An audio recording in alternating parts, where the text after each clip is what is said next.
நம்பகமான விஷயங்களை தொடர்ந்து உரையாடி வருகிற நியூஸ் ஃபோக்கஸ் தமிழ் சேனலை சப்ஸ்கிரைப் பண்ணுங்க. தொடர்ந்து ஆதரவு தாருங்கள்.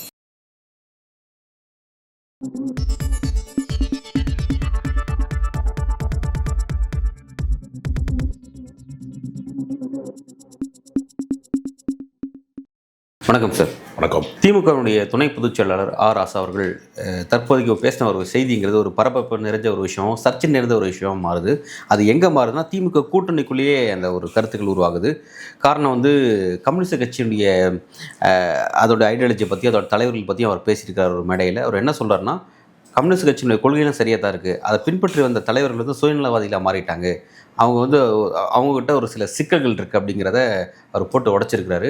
இது உடனடியாக சிபிஎம்குள்ளேயும் சிபிஐக்குள்ளேயும் ஒரு சர்ச்சையை உண்டாக்கியிருக்கு. எப்படி பார்க்குறீங்க? கம்யூனிஸ்ட் கட்சிகளை குறித்து விமர்சனம் செய்வதற்கு முன்னால் எல்லா அரசியல் கட்சிகளுமே இன்றைக்கு ஏன் வணிகமயமாக மாறிவிட்டது?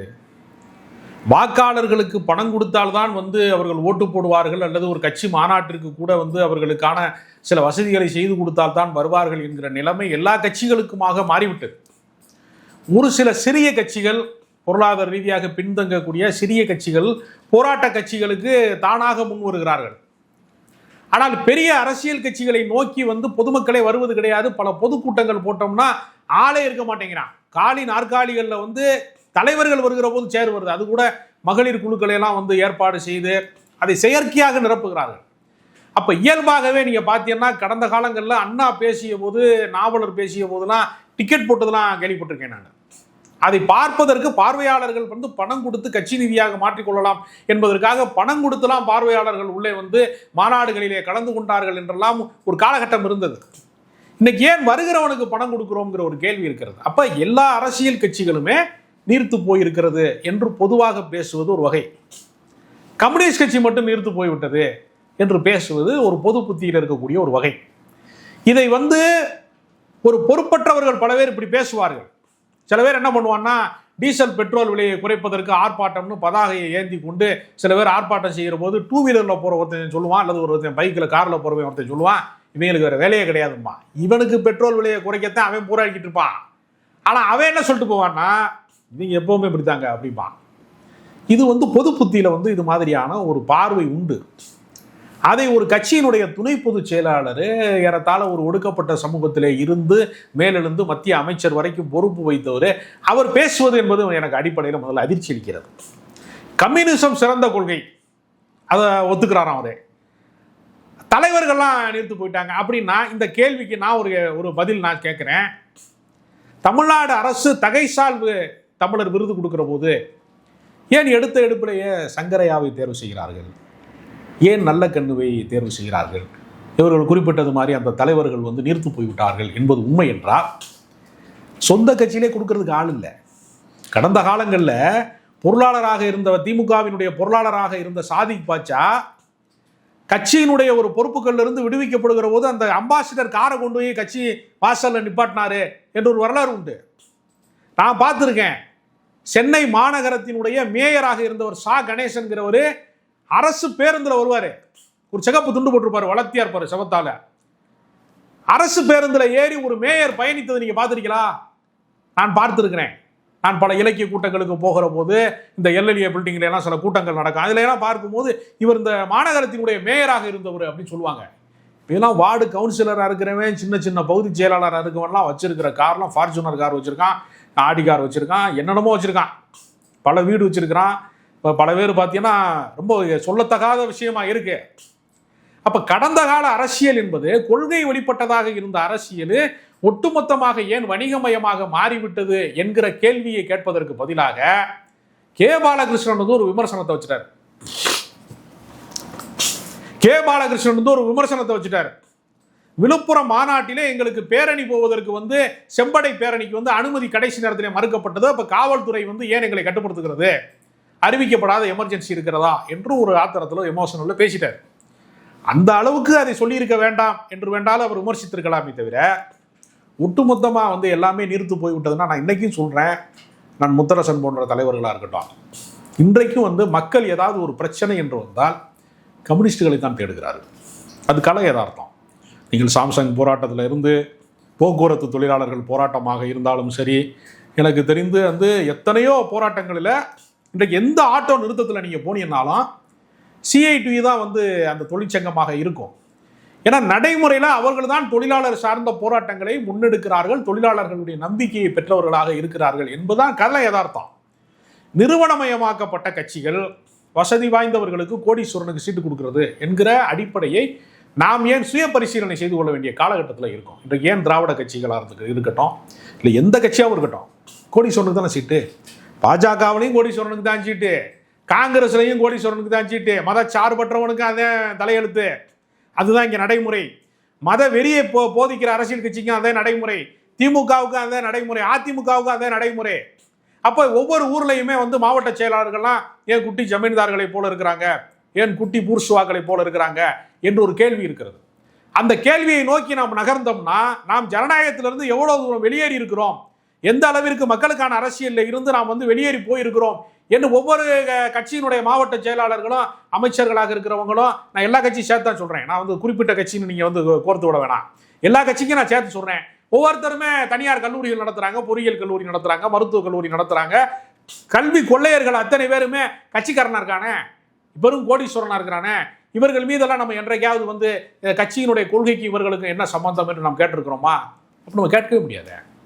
இப்படி ஒரு விமர்சனத்தை முன்வைப்பது என்பது வந்து ஒரு மிக தவறான முன்னுதாரணம். ஏன்னா கலைஞர் அவர்களே கூட ஜீவா நூற்றாண்டு விழா, சேகுவாரா விழாக்கள் போன்ற விழாக்களில், இந்திய கம்யூனிஸ்ட் கட்சி விழாக்களில் போய் கலந்து கொள்கிற போதெல்லாம் நான் ஒருவேளை தந்தை பெரியாரையும் அண்ணாவையும் பார்த்துருக்காவிட்டால் நான் ஒரு கம்யூனிஸ்டாக இருந்திருப்பேன் என்று கூட அவர் பேசியிருக்கிறார். அப்போ அந்த கட்சி வந்து மோசமான கட்சி, நீர்த்து போயிடுச்சுன்னா தலைவர் ஏன் அப்படி ஒரு அறிக்கையை சொன்னார் என்று ஒரு கடந்த கால கேள்வி இருக்கிறது.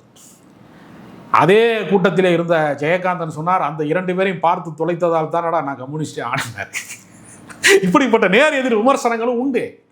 அதனால் கருத்தை வந்து நாம் வந்து தேர்தல் ஜனநாயகத்திலே எந்த அளவிற்கு வந்து வீழ்ச்சி அடைந்திருக்கிறோம். ஒரு நுகர்வு கலாச்சாரத்திலே இன்னைக்கு வந்து சாராயம் கொடுக்காம, பிரியாணி பொட்டலம் கொடுக்காம நாம் வந்து கட்சிக்காரனை கூப்பிட முடியலை. ஒரு காலத்தில் ஒரே ஒரு சிங்கிள் டீயை வாங்கி குடிச்சிட்டு நாள் முழுக்க உதயசூரியன் விளம்பரத்தை எழுதினவன் உண்டு. கொடி இன்றைக்கு வந்து எல்லாமே கான்ட்ராக்ட் போயிடுச்சுல, திமுகன்னு இல்லை, எல்லா கட்சிக்குமே கான்ட்ராக்ட் போயிடுச்சு. இன்னைக்கு வந்து சிறு கட்சிகள் மட்டும்தான் ஜனநாயக உயிர்ப்போடு இருக்கிறது. இப்போ திருமாவளவன் அழைக்கிறாருன்னா திருமாவளவன் கட்சியில் இருக்கிறவன்லாம் எனக்கு எல்லா வசதியும் செஞ்சு கொடுத்தா தான் போராட்டத்துக்கு சொல்ல மாட்டான். இது போன்ற சிறு கட்சிகள் போராட்ட கட்சிகளாக இருக்கிறதே தவிர பெரிய நிறுவனமயமாக்கப்பட்ட கட்சிகள் எல்லாமே ஊழலினுடைய குறைந்தபட்ச கூட்டாளிகளாக வாக்காளர்கள் மாறிவிட்டார்கள் என்பதற்கான சாட்சியங்களாகத்தான் நம்ம வாக்காளர்களுக்கு பணம் கொடுப்பது என்பதை வெக்கி தலைகுனியக்கூடிய அளவுக்கு தான் ஜனநாயகம் போய் கொண்டிருக்கிறது. இது பற்றிய விமர்சனம் தேவையே தவிர தனிநபர் தாக்குதலுக்கோ தனிப்பட்ட வந்து ஒரு அரசியல் கட்சியின் விமர்சனமாகவோ இதை பார்க்கக்கூடாதுன்னு என்னுடைய கருத்து. Right sir. இப்போ என்ன ஒரு டவுட் அப்படிங்கிறது, நீங்கள் ஏற்கனவே குறிப்பிட்ட மாதிரி ஆர்எஸ் அப்படிங்கிறவர் ஒரு ஒடுக்கப்பட்ட சமூகத்திலேருந்து வந்த ஒரு நபர், படித்து ஸ்டெப் பை ஸ்டெப்பாக மத்திய அமைச்சரவையும் ஆனார்லாம் பார்க்குறோம். அப்படி ஒரு ஒடுக்கப்பட்ட சமூகத்திலேருந்து வந்த ஒரு நபர் இன்றைக்கி வந்து ஒடுக்கப்பட்ட சமூகங்களுக்காகவே உலகளவில் கட்சி நடத்தக்கூடிய கட்சி கம்யூனிஸ்ட் கட்சி அப்படிங்கிறத பார்க்குறோம். அந்த கட்சியினுடைய தலைவர் மீதும் அல்லது அதோடைய கொள்கை மீதும் விமர்சனத்தை இப்படி வெளிப்படையாக முன்வைக்கிறாருன்னா அவரை இந்த அளவுக்கு ஒரு சொஃபஸ்டிகேட்டடாக மாற்றினது திமுக தானா? எப்படி இந்த இடத்துல திமுகலேருந்து அவர் இந்த பார்வையை பார்க்குறாருன்னா, இந்த பார்வை வந்து திமுக அவர் அந்த மாதிரி வளர்த்து எடுத்திருக்கா அல்லது தனிப்பட்ட முறையில் அவர் தன்னை வந்து அந்த மாதிரி தகவமைச்சிட்டார்? எப்படி இந்த பார்வையை நம்ம இல்லை, ஒரு சமூக நீதி பார்வையோடு தான் கலைஞர் அவர்கள் வந்து அவர் திராவிடர் கழகத்திலே பெரியார் கொள்கைகளை பேசி தெரிந்த ஒரு எளிமையான ஒரு வாழ்க்கை வாழ்ந்து கொண்டிருந்த போதே கலைஞரிடத்திலே ஒரு பண்பு உண்டு.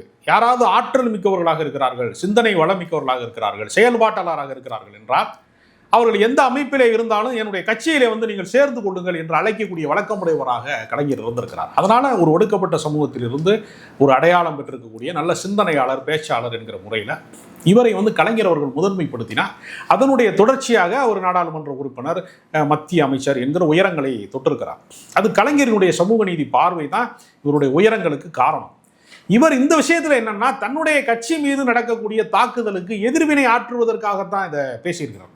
அதுலேயும் கூட அவர் என்ன செஞ்சிட்டார்னா ரொம்ப தந்திரமாக தமிழ்நாட்டு தலைவர்கள் பொதுவாக நீர்த்து போயிருக்குன்னு சொன்னாரே தவிர உலக அளவில் சொல்றாரு ரஷ்யா ஏன் உடைந்தது, அவங்க வந்து அன்றைக்கு அந்த தலைவர்கள் எல்லாம் வந்து ஏன் வந்து கோர்பச்சேவ் காலத்திலே வந்து அது உடைந்து விட்டது என்று அவர் பேசுகிறார்.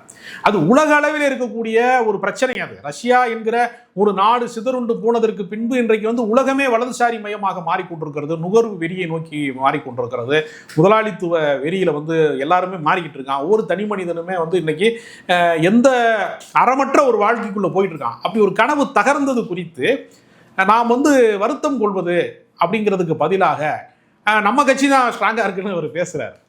இதை வந்து சுய விமர்சனத்துக்கு உட்படுத்த வேண்டிய ஒரு நேரம் தான் நான் அதை பார்க்குறேன்.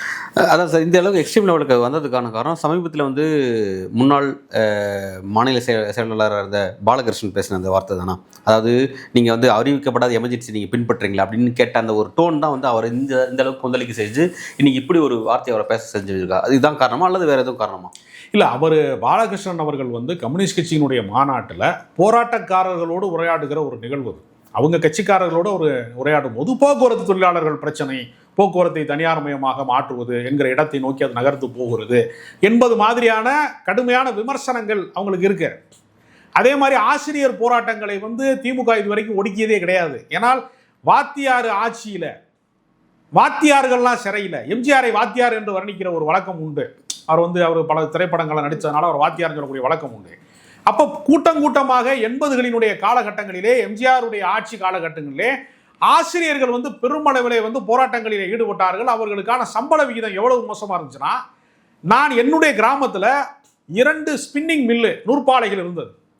அந்த நூற்பாலையிலே வேலை செய்யக்கூடிய தொழிலாளருடைய சம்பளத்தை விடவும் ஆசிரியர்களின் சம்பளம் குறைவாக இருந்தது.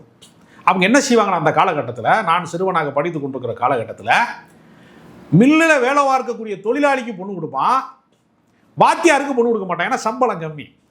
அப்படி ஒரு நிலைமை இருந்தது. அவர் கடுமையாக வந்து என்ன செஞ்சாங்கன்னா, ஆசிரியர்கள் போராடினாங்க, சிறைக்கு போனாங்க. கலைஞர் அவர்கள் வந்து ஆசிரியர்களை தெருவில் நிறுத்தி போராடுவது என்பது ஒரு சமூகத்தை உருவாக்கக்கூடிய இடத்துல இருக்கிறவங்க அவர்களை தெருவில் இறங்கி போராட வைக்கக்கூடாது என்று மத்திய அரசுக்கு நிகரான சம்பளத்தை அவர்களுக்கு தர வேண்டும் என்று அவர் வாக்குறுதி தந்தார்.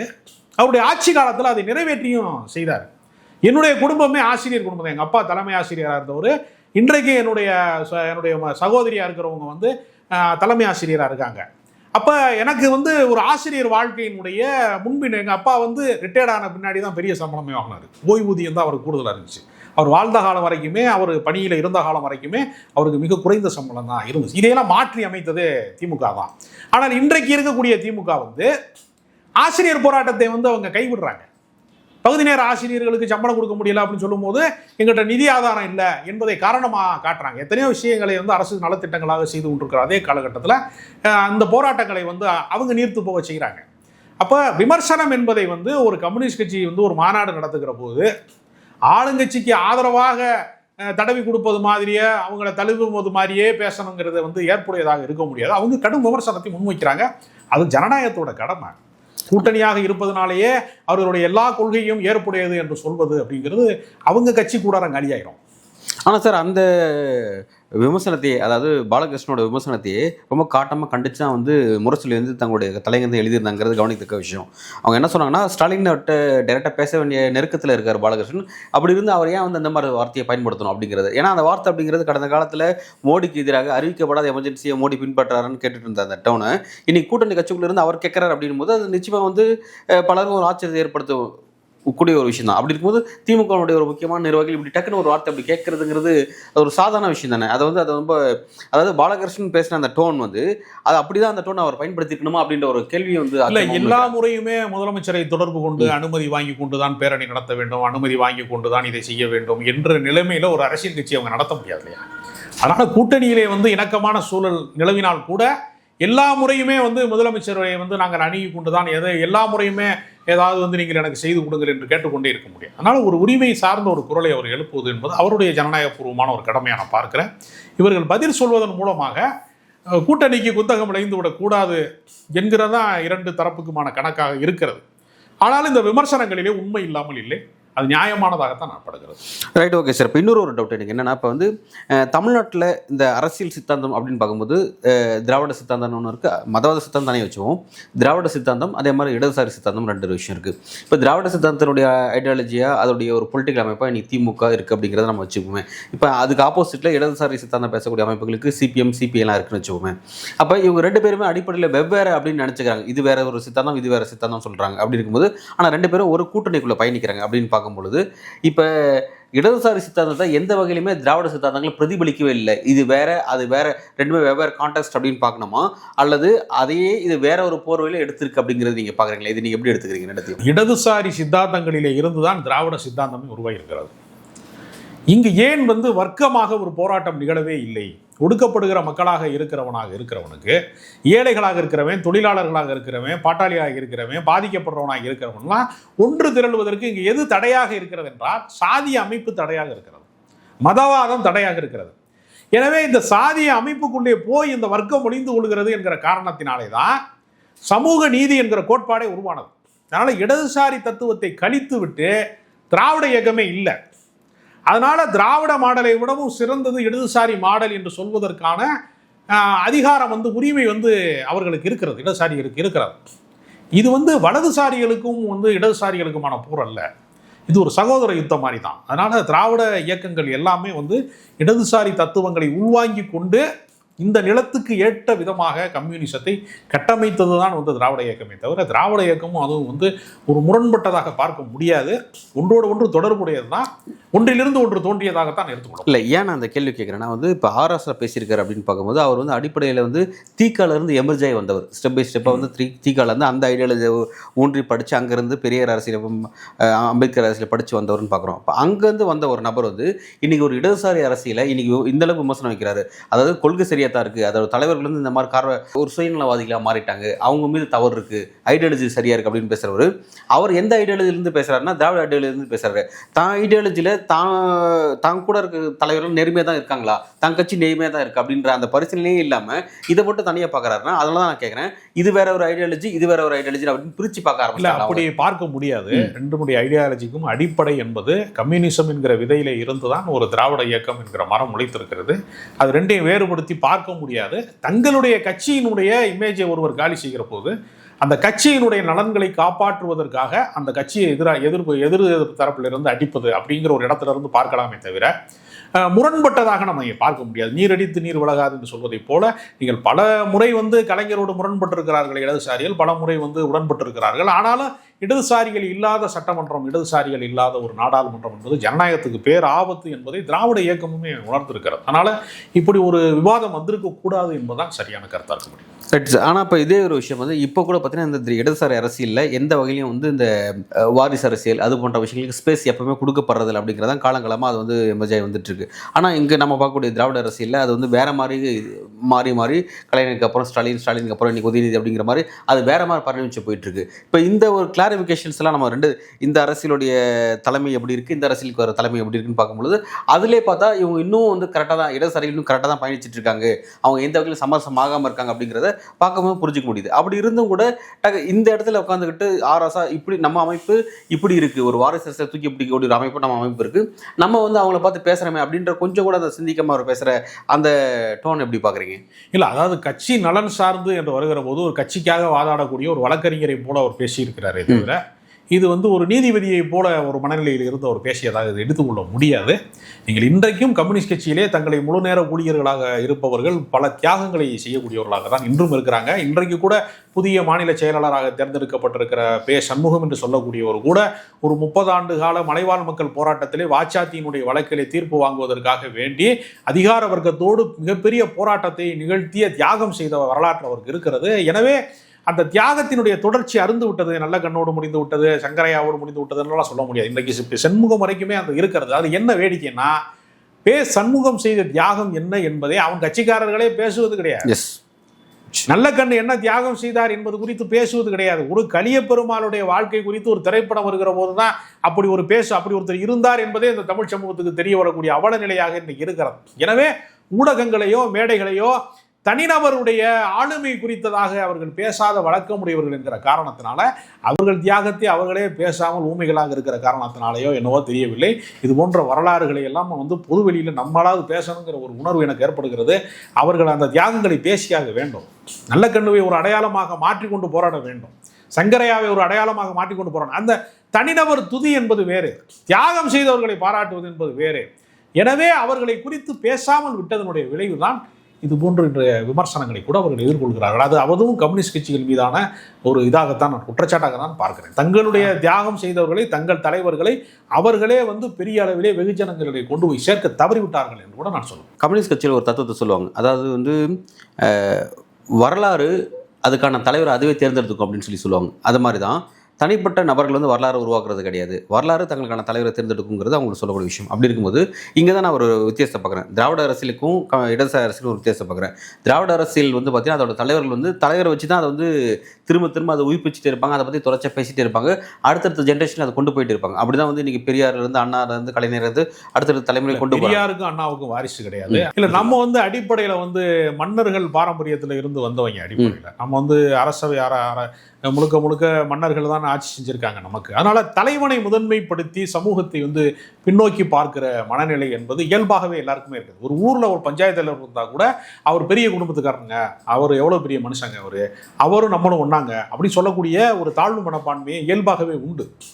அப்போ ஒரே சமூகத்தை சேர்ந்தவர்கள் கூட அவர் தான் ஐயா தான் தலைவராக இருக்கணும், நமக்கெல்லாம் அந்த தகுதி இல்லை என்று நம்ப வைக்கப்படுகிற ஒரு யதார்த்தம் ஒன்று இருக்கிறது.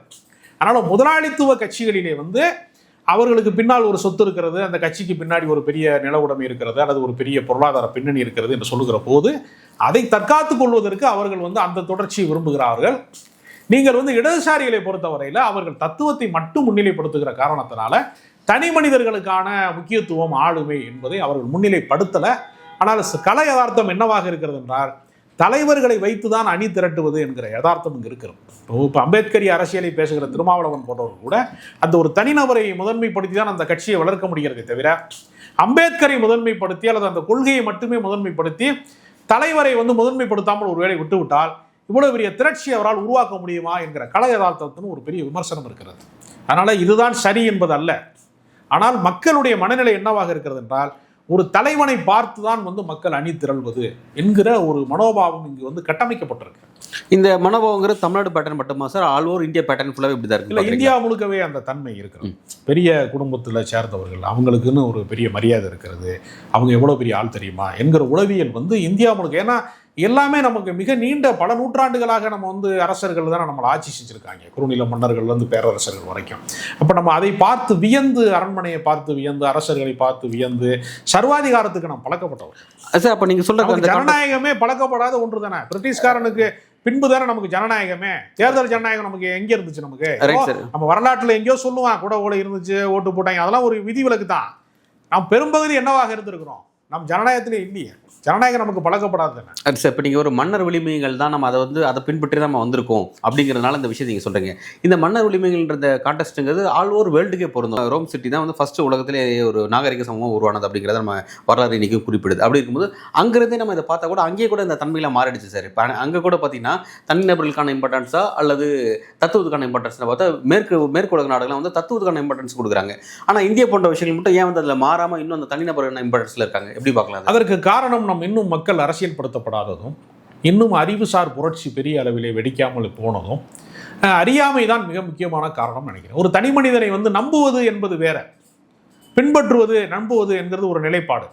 தானே அதை புரிந்து கொள்வது, தன்னையும் ஒரு தலைமையினுடைய ஒரு அங்கம் தான் என்று புரிந்து கொள்வது, தன்னம்பிக்கை கொள்வதற்கு ஒரு அரசியலிலே ஒரு பறந்துபட்ட ஒரு அறிவும் அனுபவமும் வந்து எல்லா மக்களுக்கும் வாய்ப்பதில்லை. அதனால ஜனநாயகத்தை நாம் கடைசி மனிதனுக்கும் கொண்டு போய் சேர்க்காதனுடைய விளைவு தான் ஒரு சில தனிநபர்கள் வழிபாடு, தனிநபர்களுடைய உயர்வை தான் வந்து கட்சியின் உயர்வாக பார்ப்பது என்கிற உளவியல் அங்கிருந்து கட்டமைக்கப்படுகிறது.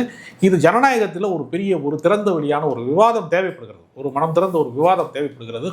எல்லா மக்களுக்குமான அரசியல் படுத்தல் நிகழ்கிற போதுதான் இந்த தலைமை மீதான மயக்கம் தீரும். அது வரைக்கும் என்னவா இருக்கும்னா, தலைவர் சொல்றதான் தத்துவம், தத்துவத்தை சொன்னதால் தான் அவர் தலைவர் என்பதல்ல, தலைவர் சொன்னதாயா தத்துவம், அவர் சொன்னா அதுக்கு மேல மறுபேச்சு கிடையாது, அப்பீல் கிடையாதுங்கிறான். இந்த உளவியல் இருக்கிற வரைக்கும் தனிநபர் ஆதிக்கங்களையே நாம் தத்துவங்களாக பார்த்து பார்த்து பழக்கப்படுத்த கொண்டிருக்கிறோம். அதை மீறி தத்துவம் தான் முதன்மையானது, தலைவன் வந்து பின்தொடர்பவன் தான்.